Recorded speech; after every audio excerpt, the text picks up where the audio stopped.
kwa asasi mubanga. Twagala bya kututegeera maneno tukola kasasi tukola sinaga. Nambose bakaluba bafulume kibiina. Tetwagala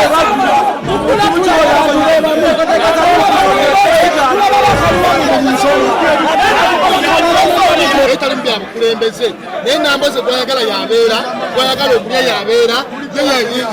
yenna kyemalira mu buli kimu. Ono juzi yagamba Kyagulanyi sikiriza ndeeta omuntu omulala wa chairman ku district ye chairman w'ekibiina kya NUP. Ono bamumye wa vice chairman wa Buganda n'anyiiga alese babawuza tabaddeewo alese babawuza Nambose bakyuse kakati nga tulina amaanyi g'abantu kyegoogera zeri kikuwibwamu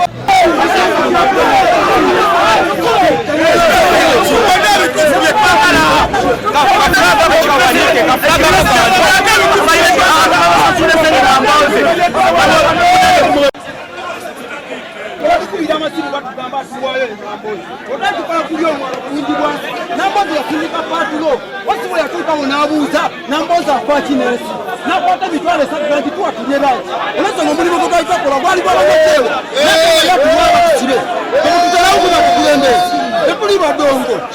Nambose alina okuva Kristian wano bagenda kusibira wali eri banziika kituntu sese baduka zeeti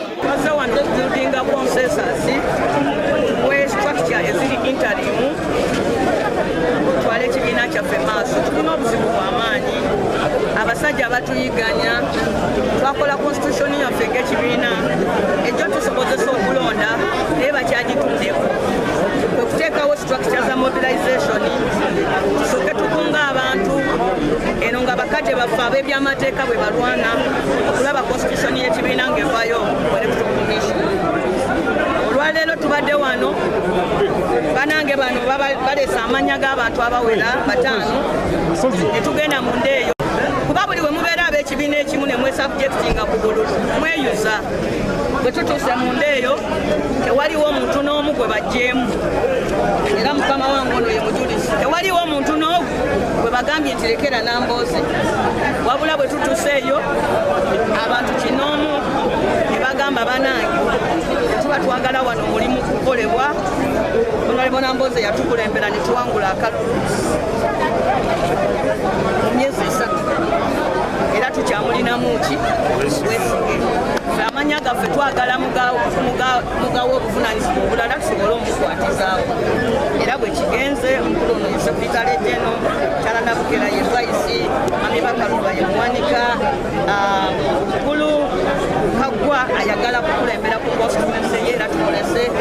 oli ne mukulu Kiwanuka tugenda kulaba nabo nga tutuuka eyo nabo babuildinga consensus kuba bonna tukyetaaga ba leaders bangi ku kalulu ke tugendamu singa Museveni atuleka ne tugenda mu kalulu akali bwe tuba nga tugenda kusimba omuntu mu kifo n'olwekyo tukyetaaga abakulembeze bangi nnyo empapula zino zennina buli alondeddwa mu ofiisi wano ate agenda kubeera ne sub committee kati obuvunaanyizibwa bwange bwe kutunula mu bammemba bonna mu district tulabe nga tujjuza nga tulina olukiiko lwange tujjuze sub committees zino tusimbule.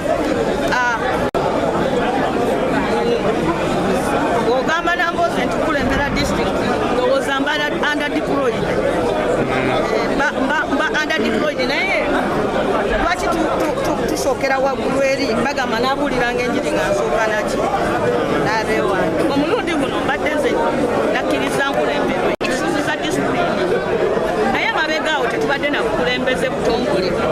kakati tufuna obukulembeze obutongole tugamba buli muntu yenna alina ensonga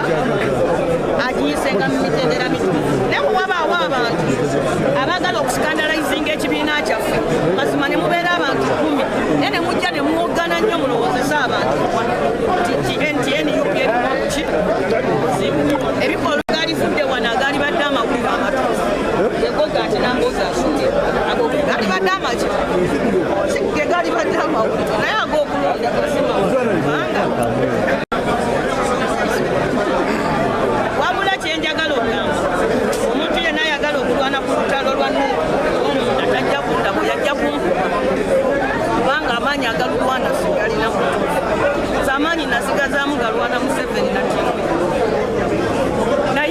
agalwana entalo z'omunda ago sirina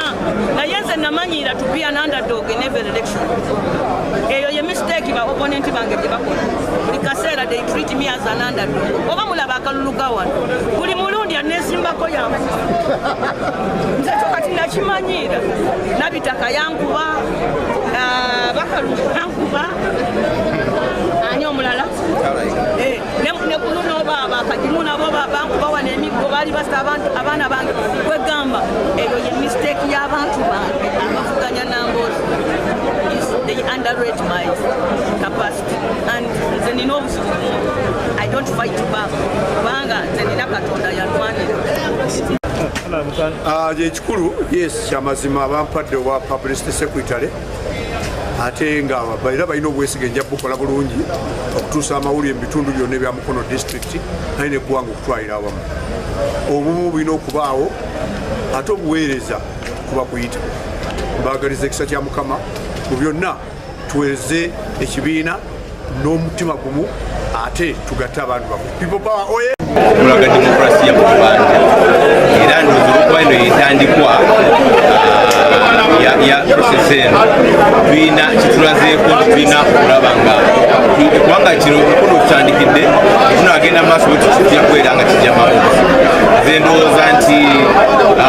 tulina obuvunanyizibwa kulaba nti abantu kubanga tukitegeeze nti kitegeeza abantu tukajja n'olupapula n'alusoma n'ayita amannya asatu ga kifo kimu ate n'afuluma ne lisiti yalwala lonna kiba kitegeeza nti waliwo obutali butuufu era abantu okulaga obunyiivu bwabwe katuufu kubanga bano bamemba ba National Platform era nze mukyayina essuubi nti ekibiina kirina obusobozi n'amaanyi okulaba nga embeera eno kigitereeza era ndowooza kijja kitereeza